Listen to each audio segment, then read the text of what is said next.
Doctor. Good evening, Doctor. How are you, Doctor? How are you, Nolan? Good evening, Doctor. Good evening, Fred. Well, how's it going, Nolan? Very well, thank you, Doctor. Well, Doctor, I see you put young Bobby Simpson back on his feet again. Bad stuff, that diphtheria. Trying to put me out of business, Fred? You know, an apple a day keeps the doctor away. Yes, Bobby's coming along fine. Oh, a little weak yet, but he'll be fit as a fiddle before long. But you can't give me all the credit for it. A doctor doesn't work alone when anything as serious as an epidemic stares him in the face. Of course, I don't know that there would have been an epidemic, but I wasn't taking any chances. So I notified the Ministry of Health, and it didn't take long for their inspector to get down to investigate the source of the disease when I told them Bobby had it. I hear Bobby picked up the disease from his cousin. Yes, that was it. Bobby had only a sore throat.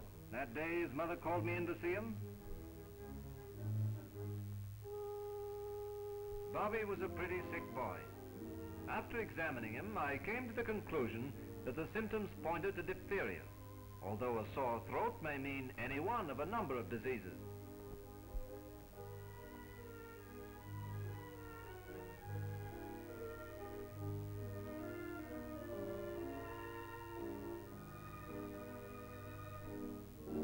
I took a smear from Bobby's throat to have analyzed.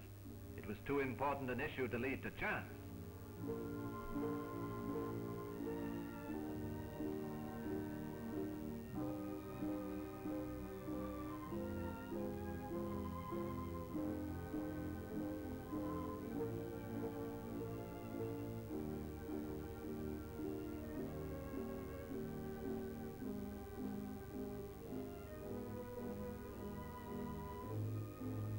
I advised Mrs. Simpson what care to give Bobby and quarantine the house, just to be safe.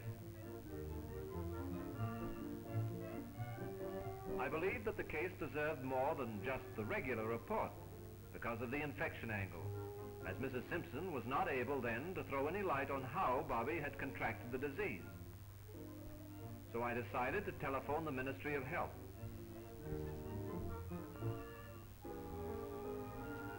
The smear I took from Bobby was analyzed carefully at the ministry's complete laboratory in Montreal.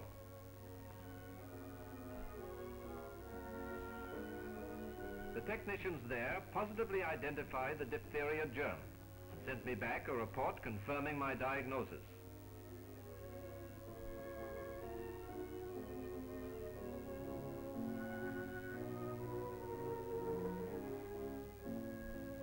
When the investigator arrived, he interviewed Bobby's parents to find out, if possible, the source of the disease. At first, they were of no assistance. But Bobby's mother finally recalled an incident during a visit to Bobby's cousin Emily's home. Emily had not been well at the time.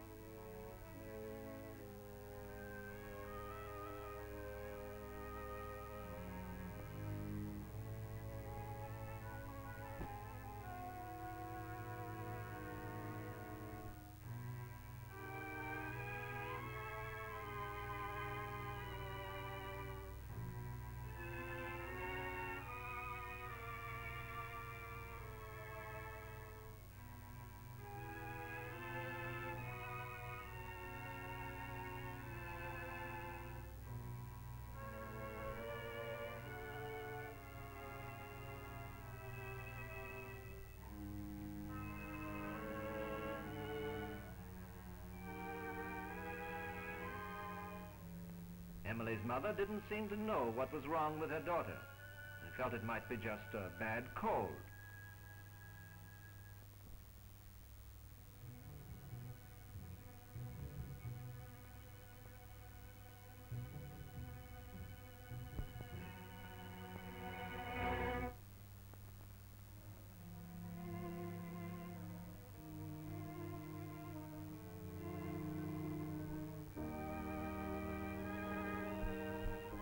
If it had not been for the facts secured by the investigator in checking up on the spread of diphtheria in these cases, the disease might have reached epidemic proportions. Fortunately, through vaccine provided by the Ministry of Health, immunization was carried out to protect those who might have been exposed to it. It's a wonderful organization for the province to have, our health ministry. Their units are spreading over the entire province. It will be a happy day for Louiseville when one of them is established here. Doctor, you've done a lot for the folks in this town, and I respect your opinion. But we've done all right without these health units. And what was good enough for our grandfathers is good enough for me. Besides, look at the expense. Well, Ed, if the Ministry of Health weren't in existence today, thousands of lives in the province would be sacrificed to disease every year. Where human lives are concerned, you can't mention expense.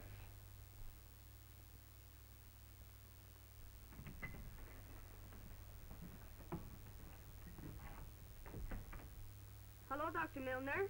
Is Father here? We're going to the show. Your dad was here, Bobby.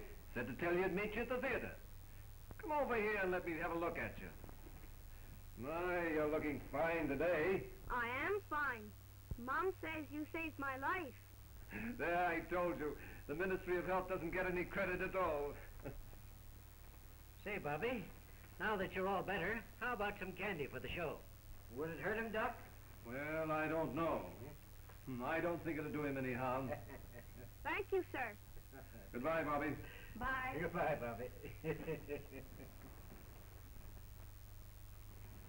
Must be quite an outfit they have up at Quebec, Doctor. Well, just to show you how well organized it is, I was up there a couple of months ago and had quite a chat with the officials of the department.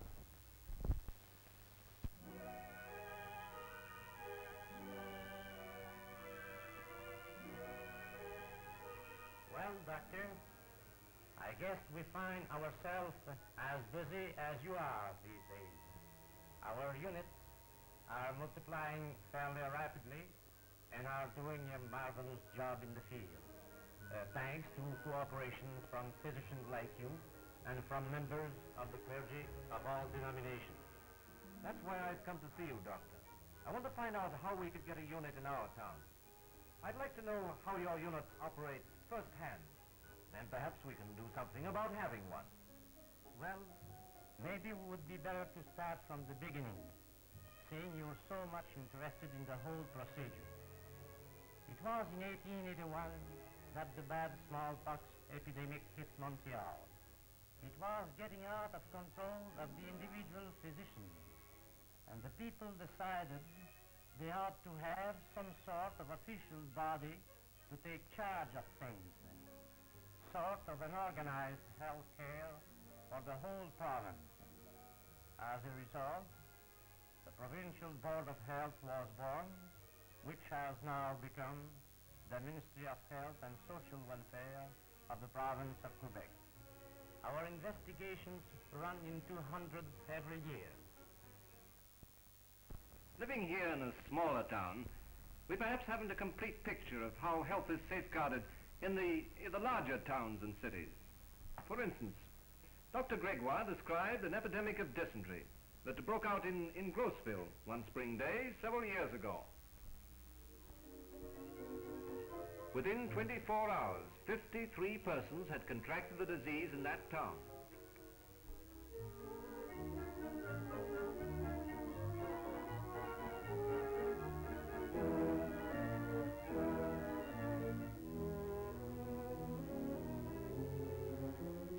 Day after day it spread until it began to take on the aspects of a major epidemic.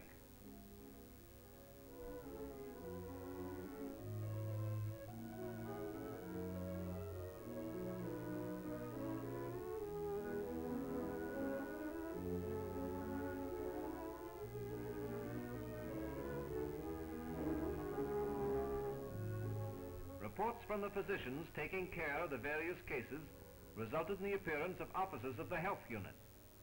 Each doctor showed them the histories of his cases. medical specimens were forwarded to the laboratory of the Ministry of Health. Their report confirmed the doctor's diagnoses. This was bacillary dysentery.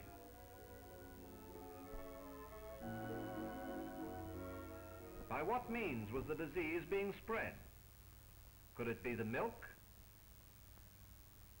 53 inquiries were conducted among families of the patients.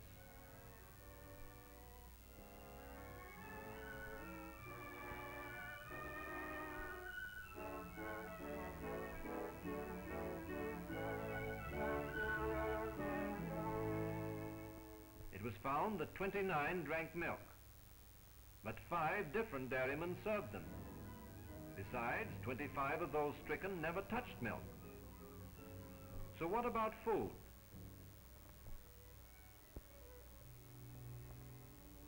But no one dealer was discovered who served any considerable proportion of the families affected.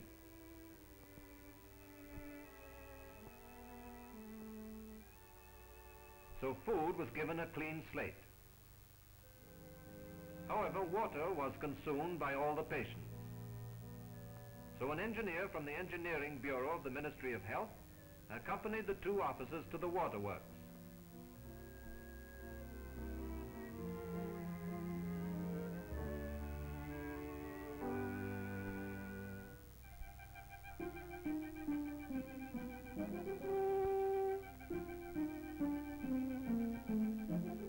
He examined the plans of the water supply. But the water for Grossville came from springs and was kept in a reinforced concrete reservoir constructed only a few years previously.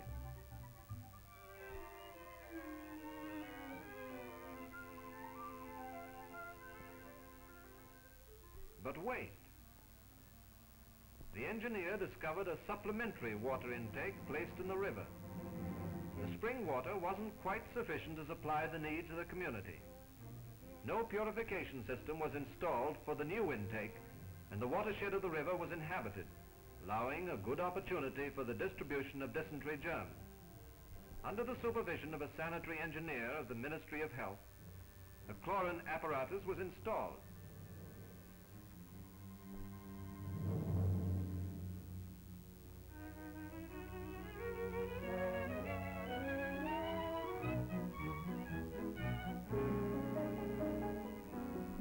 Grossville settled back to its normal life, no longer an unsuspecting victim to this dreadful source of infection.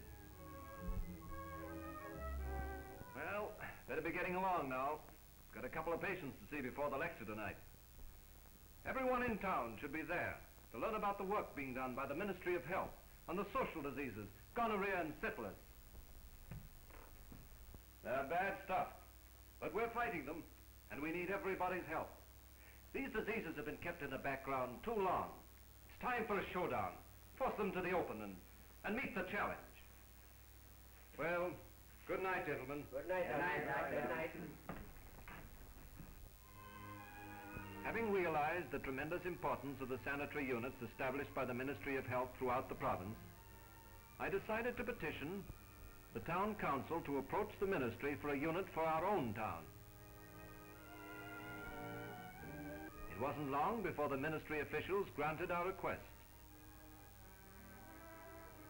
Grants were obtained to properly furnish the unit headquarters with up-to-date equipment.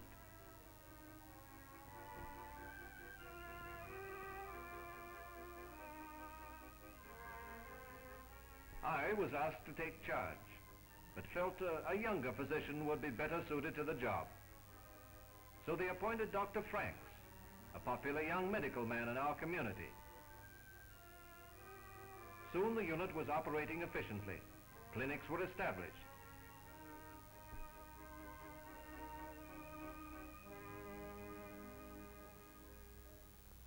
For instance, prenatal care is given to prospective mothers, and printed information made available for their use.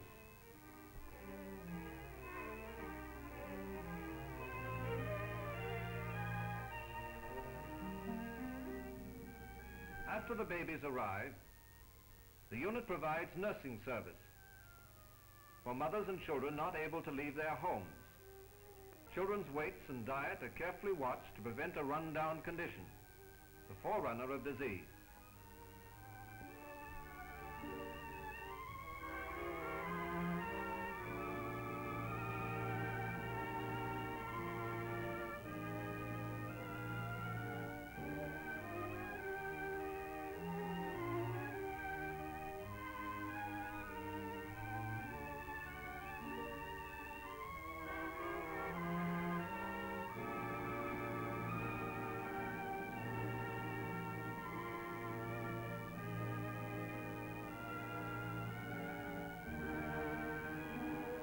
Dental service is provided by competent dentists.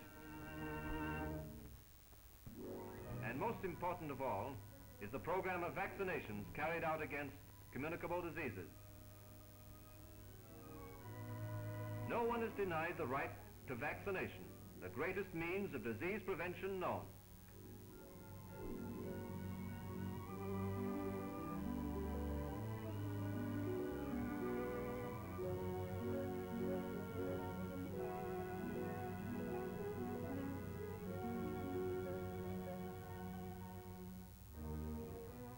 Important, too, is the careful check made on our people for signs of tuberculosis.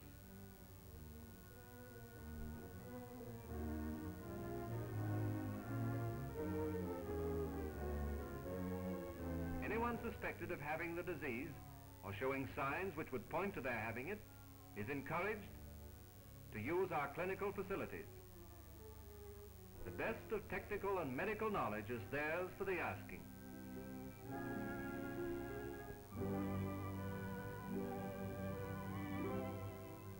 The health unit's care extends also to the schools, where medical examinations are carried out consistently. The tuberculosis patch test is regularly included.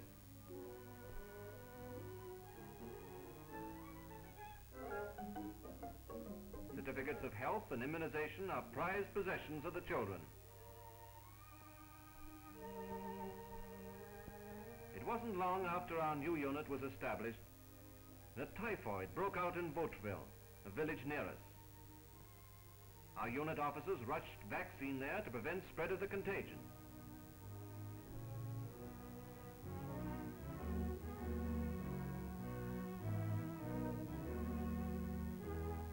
Immunization of many persons in the town followed.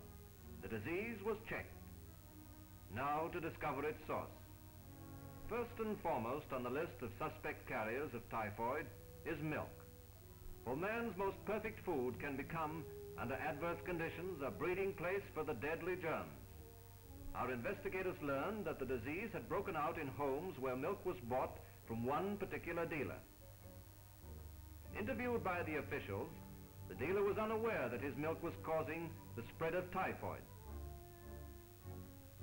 We learned later upon examination that his assistant was a carrier of typhoid and that he was contaminating the milk.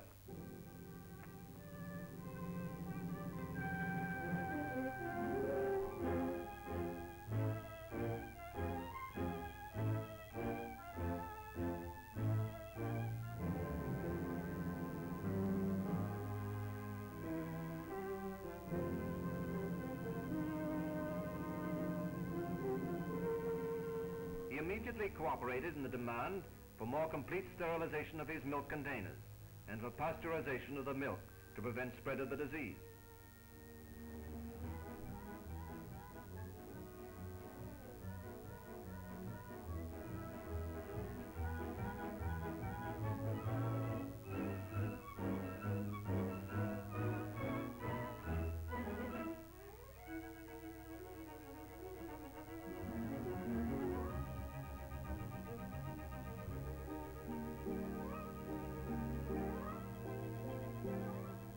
With the cause of infection removed, another case was closed at the Ministry of Health. But possibly one of the most vital activities in the unit's entire program is the discovery and recommended treatment of tuberculosis. Not long ago, an examination revealed the presence of tuberculosis in a child. The parents were informed and a program of treatment recommended. It so happened that the child was the son of an old friend and critic of mine. The family learned that complete rest in a sanitarium with the special care necessary would cure the child. At the same time, other members of the family would be protected by being separated from the sick child.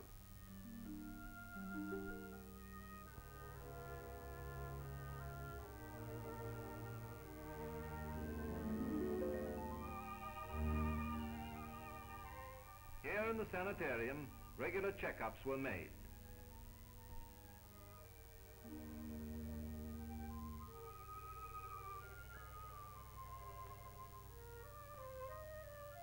Especially nutritious food was prepared.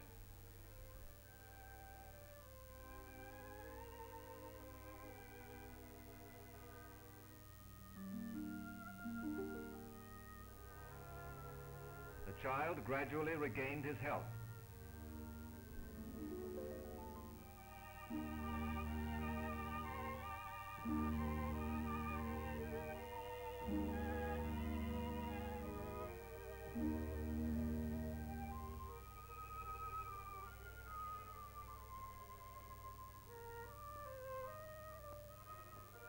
Careful exercise was planned.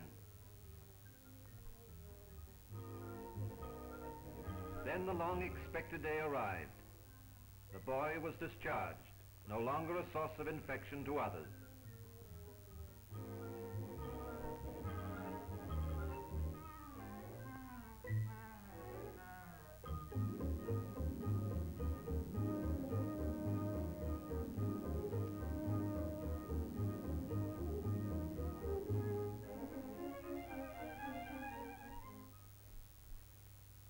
I was glad Ed's boy got well so fast, and it meant a lot to me a few days later when Ed himself dropped into the office.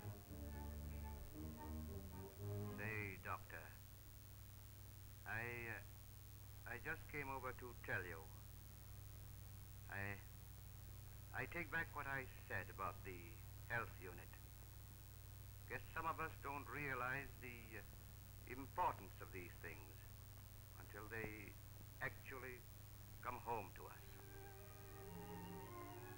Well, that made Ed a booster for the unit, and we need lots of them. And so from the sparsely populated countryside, up through the villages and towns to the cities, with their thousands of people living as closely together as space will permit, the Ministry of Health watches ceaselessly to safeguard the precious lives in the province, so that a firm foundation of health and happiness may be laid for great new generations to come.